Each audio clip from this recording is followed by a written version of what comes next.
Get ready. 5, 4, 3, 2, 1. Welcome to TRS 24/7 Radio. You're about to listen to another exclusive interview with two of the coolest hosts in the industry. One is a jack of all trades, and the other is America's sweetheart. Here are your hosts, Cris and Alysia.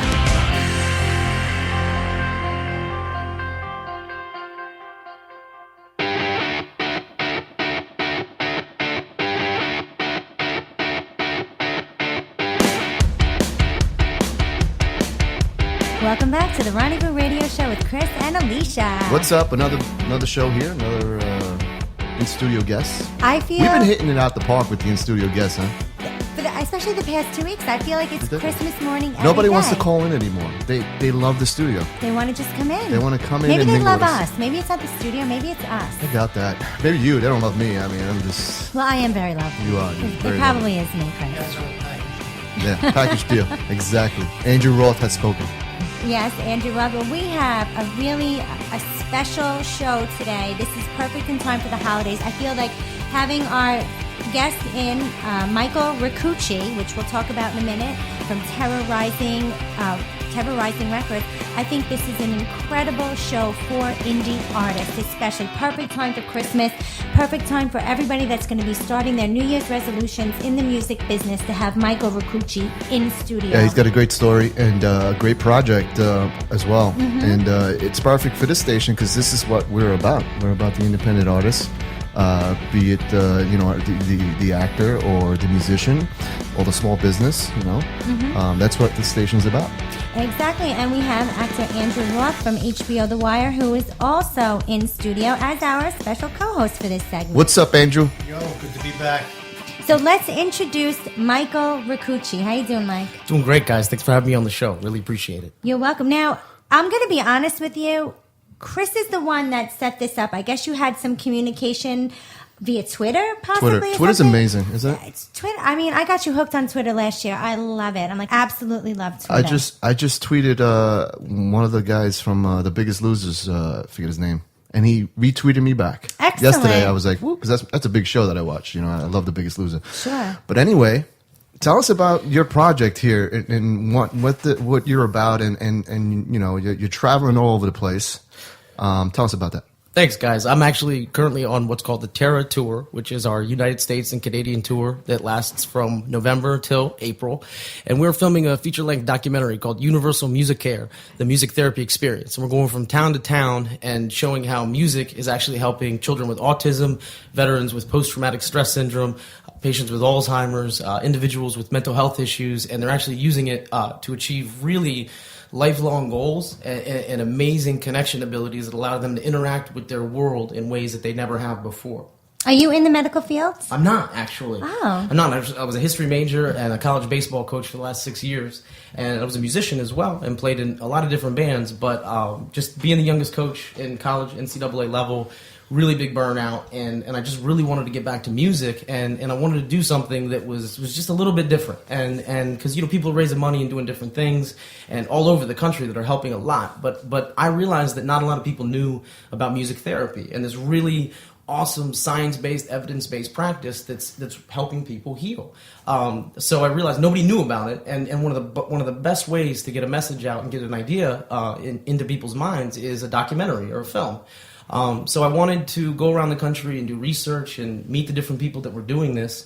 And we've already been across the country and back once, and then did a bunch of other trips last year. And then this is our final tour with a big push from a lot of different things that we're also incorporating our instrument donation program with as well, called Beat Teams.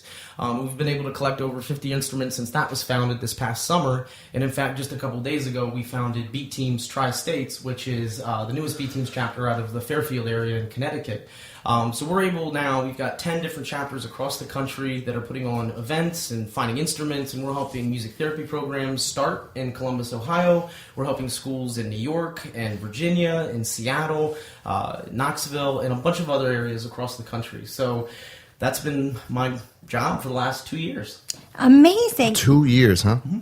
Amazing. Wow. It's funny because a lot of, even in New York State, the budget cuts, they cut out the music and the extracurricular activities for the children, which I think is a complete shame to do that. Because like you said, studies show that it is so important. I mean, what do we call it? Lyrical therapy. Lyrical therapy. Well, I think you hear the term music heals, and everybody understands that it makes you feel good, but now there's real evidence, and there's neurologists and there's scientists that are putting forth the research that shows if you have music a part of your life and you're playing music, your brain will actually grow. It's the same way as if we lift weights, if we're doing curls and we're trying to develop our biceps, playing music actually develops our corpus callosum in a very similar way. It allows both sides of the brain to fire at the same time, allowing creativity and also the practical approach of the brain, those two things to work together. And when students are allowed to engage in that, it allows them to be far more creative, engage in their classwork in different ways, and get more out of it by applying some very simple concepts. And that's why music education is so important. And we feel that a lot with budget cuts, money always is the issue. But money isn't what kids play. It's not what comes out of their mouth. It's their voice. That's free. And if it's just instruments, then beat teams and other programs like beat teams are able to circumvent the system and just give them the instruments that don't require, so no budget's required. And then parents and the local politicians don't have to argue as much about what's necessary because there's programs and community leaders providing that. Now, have you seen, give us an example firsthand of, this in action? Like, have you seen it affect somebody, say, like, a soldier coming back from Afghanistan or the war? We've seen it with so many people. I'll give a really quick example of a girl in Georgia. She's 4 years old, and we met her on her first trip to Atlanta, Georgia, and she has a terminal illness, and this terminal illness is called mitochondrial disease, which is no known cure. There's it's so rare that there's no pharmaceutical anything for it. You can't even relieve pain or anything. She just lives with this. And mitochondrial disease is cellular, so it actually attacks the system so that she doesn't even have enough energy to speak. So she tries to, she can move and do all of that, but she loses energy very quickly. So we were in this session, we were filming her parents. She came out of a music therapy session. Everything seemed okay, but she was trying to get people's attention, and she just couldn't, we were all talking, and she can't speak. And so she started to, make noises, and the music therapist could tell that she was really about to have a meltdown. And so she ran to the office, grabbed the guitar, and this girl started shaking, and she just starts playing these few notes, and the girl goes from about to rip stuff off the wall to completely smiling, singing, able to just nod, get attention to her parents, and the parents did call back hours later and just thanked her because it worked for the rest of the night and into the next day. Wow. And so you actually get to see it in instances like that. Wow, that's beautiful. Yeah. Now, Andrew, being an actor, do you find, because the arts, we had this conversation before, they're all so similar, whether you're a musician or an actor or something. How do you find music in the acting field? Well, even just giving an example, I have to concur with you. The studies have shown through plants. I mean, everybody has probably heard that. When you play music like classical music I've seen it with tomatoes. These guys' tomatoes grew more lush, more red, all naturally. And as opposed to playing music with death metal and stuff like that, they not to denigrate it, but they didn't grow as full. So I agree completely.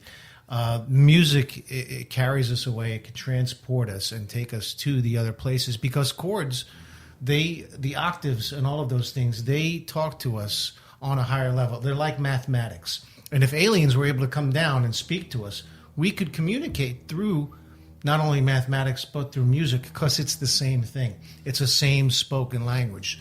And most people don't, want the people who control the money, the lobbyists, the politicians, they will absolutely keep something like this down because it's going to take the big business, the pharmaceutical companies, it's going to circumvent them, take them out of the picture. This is something that can heal people naturally, listening to a harp or a flute. I mean, these are the kind of things that I like, or a piano even, those chords and octaves, they settle me. So I'm totally in tune, and I love what you guys are doing. This is fabulous, Yeah, we are live in studio. I said it correctly this time. Yes. On TRS 24/7, we have special co-host actor Andrew Roth from The Wire, and we have Michael Ricucci HBO, from Terra Rising Records. Now, Mike, let's backtrack a little bit. Let's talk about Terra Rising Records. What is that? Why did you, How did you go? How did you go from being a baseball coach, which I'm a big baseball player. I used to play baseball back in college and stuff like that all my life until 5 years ago. But tell us, how did you go from baseball to records and music? The baseball thing I fell really backwards into. I was a college baseball player, and it was the school that I was going to school at. I hurt my arm. I tore apart my rotator cuff and my labrum my senior year, and so I needed to student teach to get my degree. So I took a year off because my arm was in a sling for pretty much the entire year. And when I came back to school, I just showed up in the athletic director's office and asked if I could clean the uniforms and keep score. And he was just like, "You used to play here, right?" And I said, "I did." And he said, "Well, why don't you be the pitching coach?" And I knew already that it was sort of, the administration was loose and they didn't really have a hiring process and were just happy if people accepted the money that they would pay to do this. And my dad was he played with the Philadelphia Phillies organization. And, really? Yeah, he did. And, cool. and he coached college baseball and college football. So it was just something that's been in my family. So I talked with him and he just said, do it. And then when I got to about midway through the season. What's your dad's name? Jerry Ricucci. Okay, cool. And I got midway through the season of that year, and the athletic director, who was also the head baseball coach, just said, "I don't want to do it anymore." He said, "You want to be the head coach?" And I was 25, and the players are pretty much my same age. Yeah, exactly. It was a little weird dynamic there for pretty much the entire time. You're like Pete Rose. Without the gambling or the steroid addiction. Yeah. But so anyway, I started doing that. We didn't have a baseball field. We didn't have a budget. They didn't recruit. And this is the big thing. The school never had a winning season for any athletic program for the 10 years that it existed prior. So it was 100 losing seasons in a row. In my first season, we won 34 games. And in 2 years, we won the national championship. Oh, my God. way. Awesome. We did. And no field. And actually, my best player, who's from Carmel, New York, Matt Acevedo, who's here locally, hopefully listen to the show. He was a big part of helping with recruiting and getting kids out of this area and areas like this in this surrounding area to be able to come down and play. I mean, we were the most bootleg team you could imagine. We got really nice uniforms and made sure we raised money that looked the part, but no field, no weight room, no real anything. And these kids did it. And so through understanding that mechanism of having a vision, having the struggle and not having the resources, having to create those resources, getting people to buy into that, I thought, well, with that ability, I can take my musical background and sort of apply that to finding people that can help me, build a film and get things involved with what we're doing. So from baseball, I just kind of had enough. The school was really not supporting me, and having to expend all of that energy, grinds you out. And so I really wanted to find, kind of like what we were saying before, was that peace and that level of resonation with the world around us that's not where friction relates, but where there's just a smooth existence between the things that you want to be a part of your life. And so I wanted to get back to music with a record label that would support music therapy and music education. And that's when I realized that nobody really knew what music therapy was specifically. And furthermore, once that they realized what it was from a medical and science perspective, it could really open up their minds and their eyes to what was capable within themselves and what they could do through healing, whether it was through depression or autism. I mean, even cancer patients that have pain are using music to activate the same chemical reactions in their brain that they would get from pain medication and narcotics. And so for patients that are dealing with drug addiction and soldiers coming back from war, where introducing a narcotic into that environment might not be the best application for medicine, music comes in as a very all-natural way of dealing with these things for people that are really looking for healing. So just from that perspective, I thought it was too important to let go, and I just wanted to go all in with it and just dedicate my life and my abilities to get this message out and get this film made. I totally believe you had us at hello. I'll tell you that. I totally believe in that solely because, like, I'm big into EDM. So if I listen to a particular track that really has a good build-up, I can be exhausted. I listen to it, I get energized. I'm like, wow, I want to go work out now, or I want to do this. I get motivated to do certain things. It's so true. Now, have you been touched personally? Is this the reason why you came up? Started actually pursuing this? At 150 miles an hour. Tell us, were you affected personally, or? I think that the overall idea of Terra Rising is to see a common wavelength between all of our cultures and all of our histories and the different beliefs and the different applications of those beliefs, and actually see that the differences that we so proudly display to each other are actually the similarities that bind us all. I think music is indigenous to every single culture. In fact, I'm staying with a friend that's from Iran, and he's Persian, and I went through some different videos with all of our group last night showing how music in Scotland, Iran, and Alabama all share similar characteristics despite those three very distinct cultures. But musically, those connections are actually there.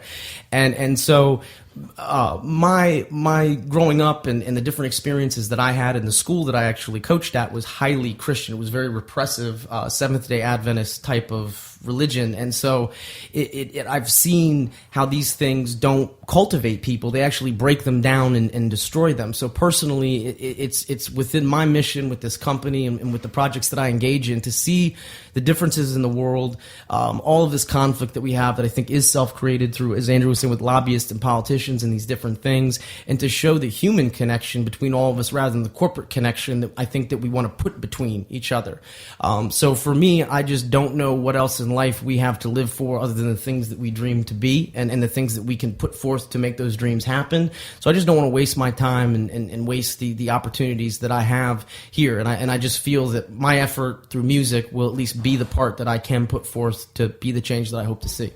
So amazing. So how's everything going with the travels now? You're traveling all over the place. On the Terra Tour. Yeah, tell us, have people been receptive to your message? It's according to Facebook and Twitter, yes. I mean, Yes. it's been great because people are sharing and participating, and they're inviting us on their radio shows. Thank you very much. Yeah, you're welcome. And just the different communities, they're inviting us into their homes. They're offering us home cooked meals, and for people on a budget, that's always much appreciated. They're offering couches, and they're offering the opportunity for us to invade their lives, but feel a part of this. And so I think that the response has blown me away. It's blown me away since day one, and it just every single day there's a surprise. I mean, we showed up, just to give you a good example, we showed up at a radio station in Fairfield, Connecticut, and they presented us with a 1968 Les Paul for our Beat Teams donation, as well as a brand new Ibanez electric guitar for the Beat Teams donation. And giving an instrument like that to a kid that has cancer, that you just never had the opportunity to play music and can get something out of it more than just a couple chords. I mean, when they see that brand new instrument, that does things for that child that we'll never be able to understand, but the ripples that they'll create in the world we'll see from the people that have been around them and touched by them. Now, we are in studio actually with Michael Ricucci from Terra Rising Records. This is an amazing story. He's on the Terra Tour, which we'll get more into as we go on. Actually, you know what? We're going to get into, and we also have actor Andrew Roth from HBO The Wire in the house. We're going to take a quick break, and then we'll come back, and we'll talk about the documentary and everything else, okay? We'll be right back right after this. You're on The Rendezvous Show with Cris and Alysia, or TRS 24/7. I keep on forgetting. That's the new hashtag. TRS 24/7 with Cris and Alysia. We'll be right back right after this. Want to be a featured guest on TRS 24/7 with Cris and Alysia? Contact us at TRS247radio@gmail.com today.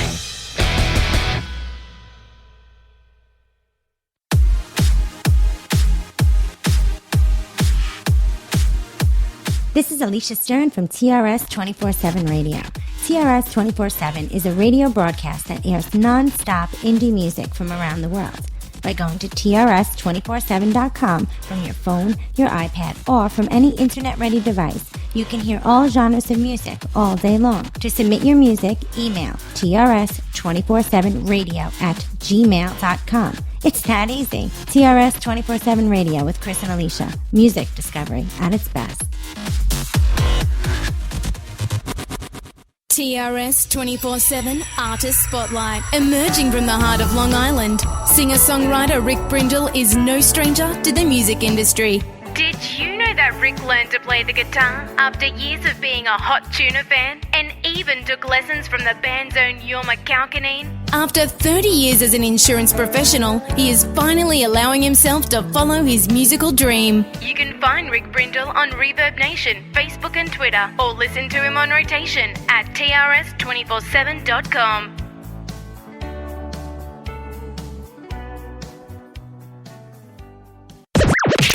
Want to reach a targeted audience? Advertise on TRS 24/7 Radio for as little as $75 per month. Contact us at trs247radio@gmail.com.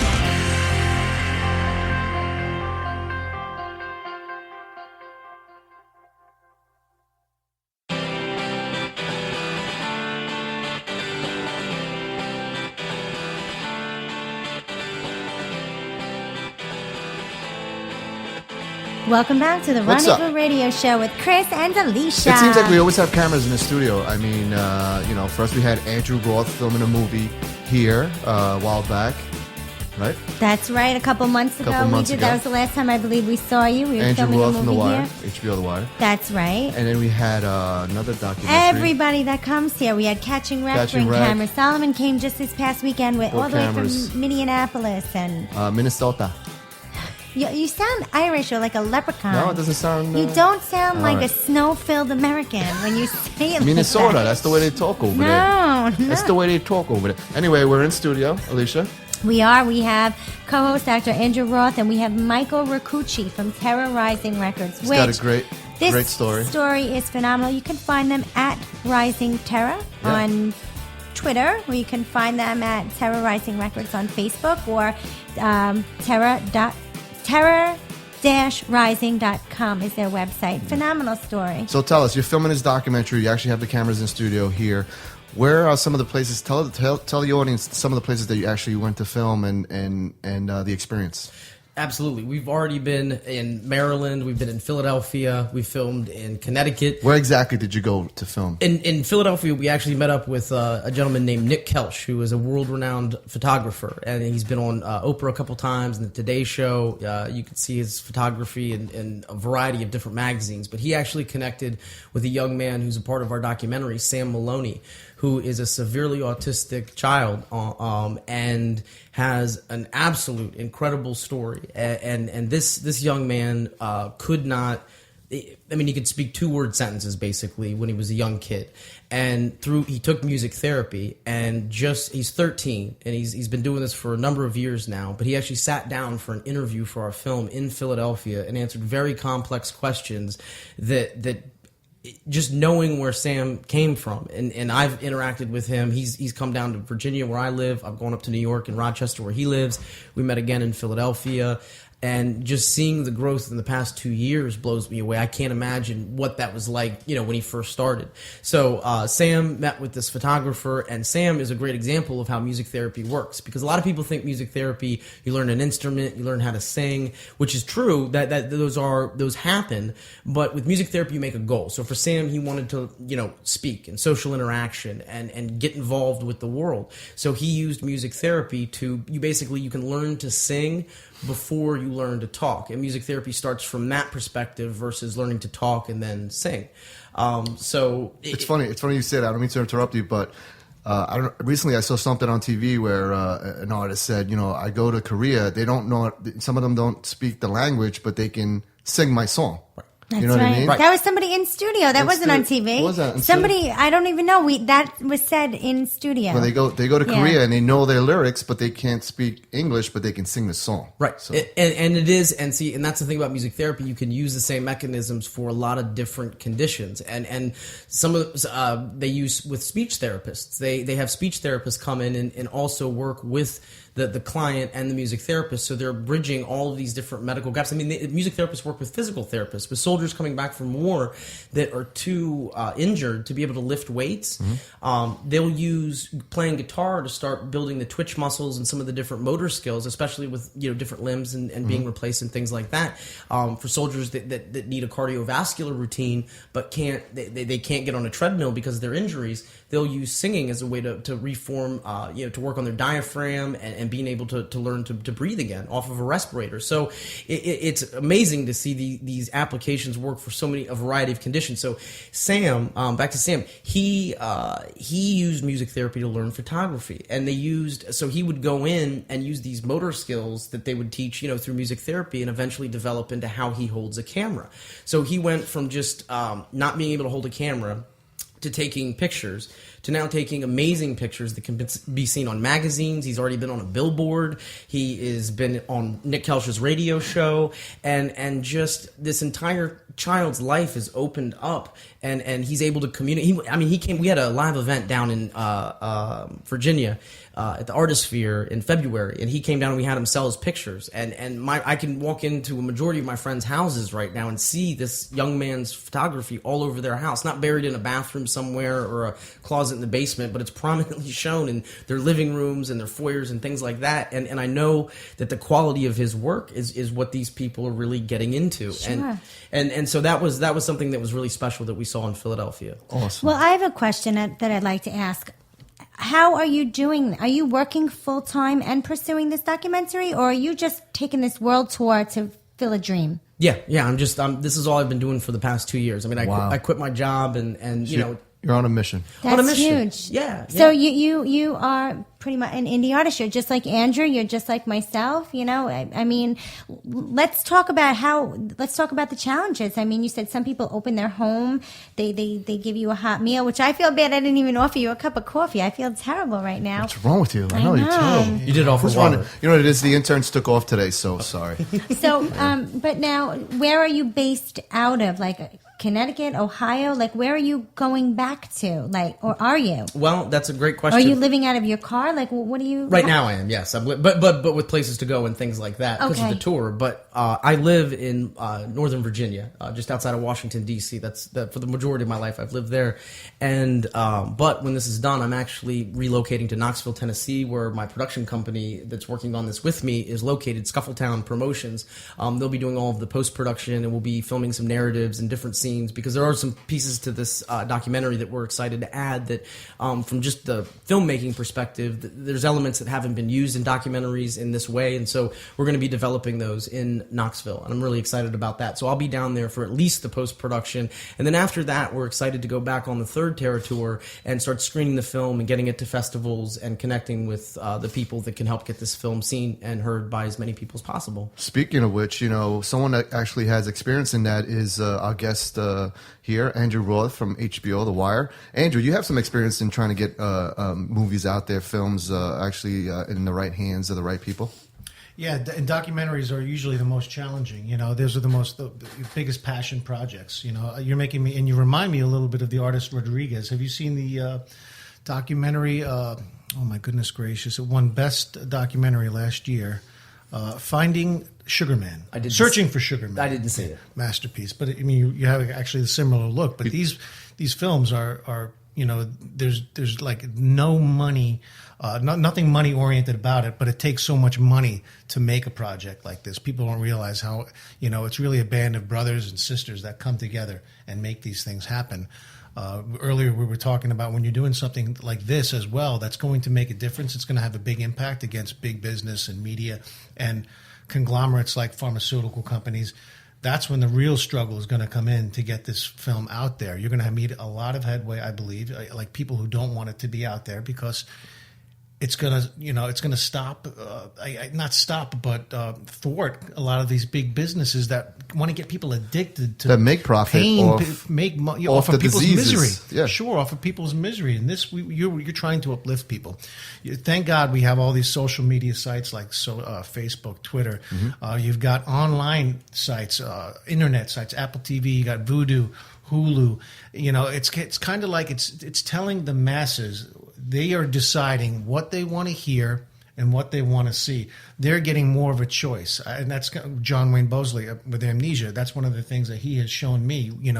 You can get your stuff out there a little easier, but it's still going to be challenged because we have all of these sites that you don't have to pay so much for. So that's going to be the push, the grind, and I believe you're going to be able to do it. You're going to have a lot of people taking your back. I'm certainly one of them. I'm all about this, I want to talk, what could Cris and I do? I mean, what are you doing? You're collecting instruments. I mean, what could a studio like Cris and I do to help collect instruments to help you, what do we do? What do we do with them? Let's say somebody. What does anybody do? Anybody listening, what can they do? Yeah, what do we do? Well, first at the website, terra-rising.com, we have a whole sheet so people can just go and know what we're all about. We do not involve money with this project. There's no money whatsoever involved. It's straight instruments. That's it. And so it's as easy as having a collection point and just saying we'll hold the instruments and then I'll come and pick them up, or I'll have my team and B Teams Tri-States come and pick them up because they're about 45 minutes away, and we will take them off your hands. And actually what would be great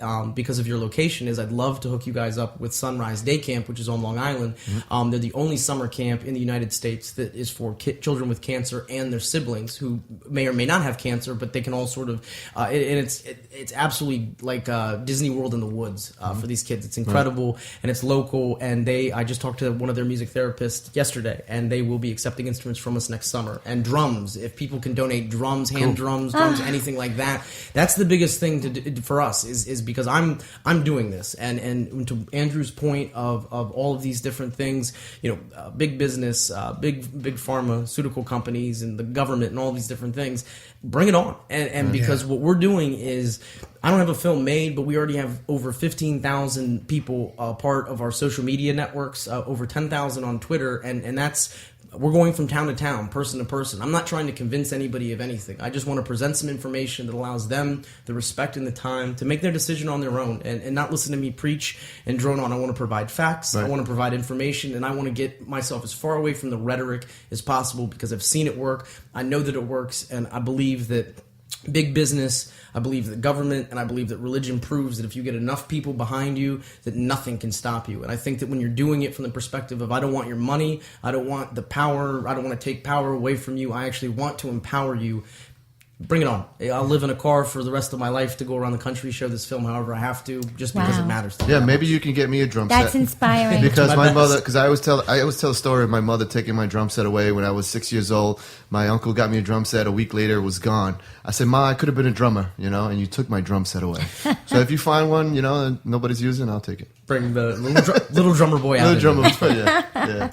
So tell us all your social media sites. Absolutely. So the biggest site, Terra, TERRA-rising.com, our website, and then Facebook.com, Terra Rising Records. We're huge on Twitter, at Rising Terra, TERRA, and then we've really gotten into Instagram and trying to integrate and show a visual tour and just let people know that if they want to be a part of this tour, give us an email.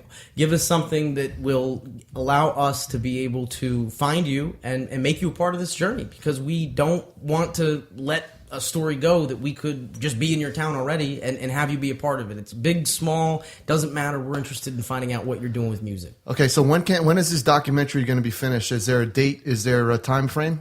There is, and I think it's so important that it can't be released until it tells the story the appropriate way. Okay. And it is truly representative of the information that is within the message you want to send out. Exactly. But we're going to finish the tour here in April. I'm looking at 4 to 6 months for post-production. We have some animation to add to it as well, which will be a lot of fun, and I know that does take time.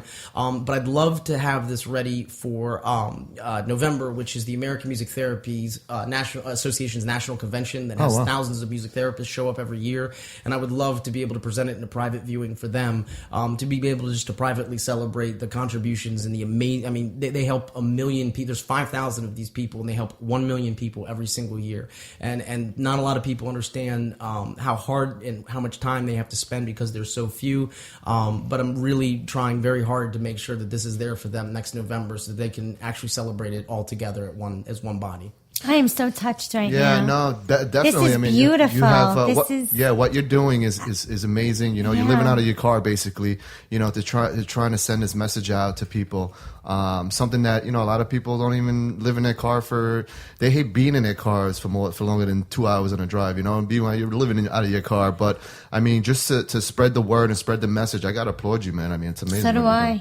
That's why we wanted you on the show. We were like, we gotta have him on the show. I mean, what he's doing is amazing. Thank you seriously. very much. And I've heard a lot of people talk about what they can't do, and I don't have money for this, and my Kickstarter program didn't work or any of this. And I'm telling you, I mean, I sometimes I don't eat, and sometimes it is a long day where you doubt yourself the entire day, and then you force yourself to know before you go to bed that you aren't going to go to bed unhappy, and you're going to go at it just as hard tomorrow. And I've raised all of the money on my own. I've had very generous friends and family help with this. I've used a lot of my own money, and I'm proud to say that all I want people to do is really just get involved with this and donate instruments and just become part of our story. It doesn't need to be a fundraising mission or anything like that. I'm very proud to say that because I will take less so that we can produce more. Wow. Well, I tell you, that's the perfect way to end the segment here. I mean, it's quite amazing. Talk about dreams. Talk about chasing dreams and never giving up. Yeah. Well, listen,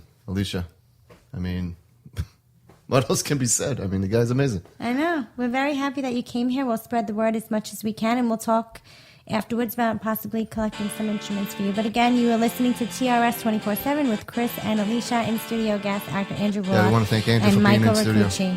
Andrew, thank you for being in studio as well. I mean, if you want to catch Andrew next year, he's going to be so busy. He's got about 5-10 films. I don't know. I lose count. But Andrew Roth from HBO, we want to thank you for being on our show as well.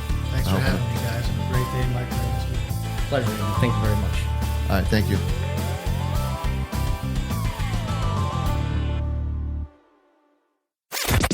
You've been listening to another exclusive interview on TRS 24/7 Radio with Cris and Alysia. Visit www.trs247.com for archives of today's show. TRS 24/7 Radio. We're not just radio.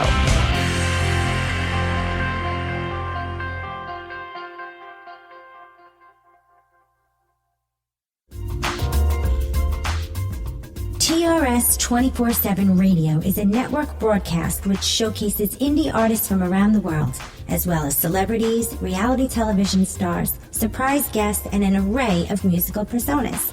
Our PR company, The Rendezvous Show, Inc., offers a unique, effective way to help artists gain an online omnipresence by exposing them to all of our affiliated networks so that they can advance their musical careers. For more information, visit us at www.trs247.com.